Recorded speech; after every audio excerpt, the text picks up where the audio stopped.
নমস্কার বন্ধুরা, প্রভু গো আমার চ্যানেলে আপনাদেরকে স্বাগত জানাই। আজকের পর্বে আমরা জানব শনি দশা কাটানোর উপায় ও দানের মাহাত্ম্য। হিন্দু জ্যোতিষ মতে শনি গ্রহ ন্যায়পরায়ণ ও বিচারক। তিনি মানুষের কর্ম অনুযায়ী ফল প্রদান করেন।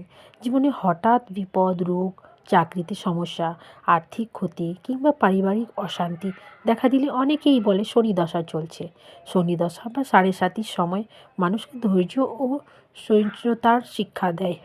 তবে শাস্ত্রের উল্লেখ আছে, সঠিক পূজা, সৎকর্ম ও সৎ দানের মাধ্যমে শনির কৃপা পাওয়া যায় এবং কষ্ট অনেকাংশে হ্রাস পায়।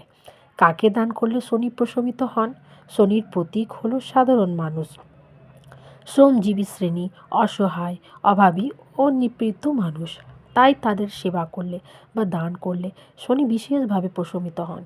বিশেষ করে অভাবী, গরিব ও পরিশ্রমী মানুষ, যারা প্রতিদিন কঠোর পরিশ্রম করেও সামান্য আয় করেন, যেমন রিক্সা চালক, ভ্যান চালক, দিন মজুর, অন্ধ, পঙ্গু ও প্রতিবন্ধী ব্যক্তি, এদের সাহায্য করা শনিকে সন্তুষ্ট করা। গরিব, ব্রাহ্মণ বা ধর্মপ্রাণ ব্যক্তি, বিশেষ করে যদি তারা সত্যনিষ্ঠ হন, প্রাণী, পাখি, কুকুর, কাক এবং গরুকে খাওয়ানো শনি প্রশমনের অন্যতম উপায়। কী দান করবে? শনি গ্রহের সঙ্গে কালো রঙের গভীর সম্পর্ক রয়েছে, তাই কালো বস্ত্র, কালো তিল, উড়দ ডাল, লোহা, সরিষার তেল ইত্যাদি দান করা বিশেষ শুভ। এছাড়াও কালো চাদর বা কাপড়, লোহার তৈরি জিনিস যেমন হাঁড়ি, কড়াই বা বাটি, ছাতা, জুতো বা চটি, সরিষার তেল মাখা রুটি, কুকুর বা কাককে খাওয়ানো এবং সরিষার তেল। শনিবার হলো শনির দিন, তাই শনিবারে স্নান করে শুদ্ধ মন নিয়ে এসব দান করলে শুভ ফল দ্রুত লাভ হয়। দানের নিয়ম ও উদ্দেশ্য: দান কখনোই দেখানোর জন্য করা উচিত নয়। নিঃস্বার্থভাবে সহানুভূতির সঙ্গে যদি কারোর পাশে দাঁড়ানো যায়, তবে তা সত্যিকারের দান হয়। যেমন কোনো ক্ষুধার্তকে আহার করানো, কোনো অসহায়কে পোশাক দেওয়া, রোগীকে ওষুধ কিনে দেওয়া।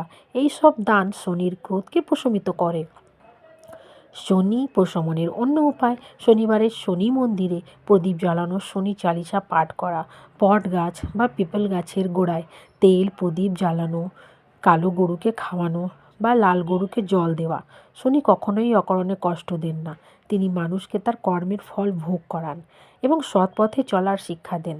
তাই শনি দশা থেকে মুক্তি পেতে শুধু বস্তু দান নয়, নিজের চরিত্র ও কর্ম শুদ্ধি করা জরুরি। অন্যায় থেকে বিরত থাকা, সত্যবাদী হওয়া এবং অভাবীদের পাশে দাঁড়ানো, এসব শনিকে সন্তুষ্ট করার প্রকৃত উপায়। দানের আসল শক্তি হলো হৃদয়ের পবিত্রতা। নিঃস্বার্থভাবে যদি কারো কখনো কষ্ট লাঘব করতে পারেন, তবে শনি কৃপা বর্ষণ করবেন এবং জীবনে দুঃখ, দুর্দশা দূর হয়ে শান্তি ও সমৃদ্ধি আসবে। তাহলে আজকে আসি, দেখা হবে আবার নতুন পর্বে। চ্যানেলটিকে সাবস্ক্রাইব করে রাখুন। নমস্কার।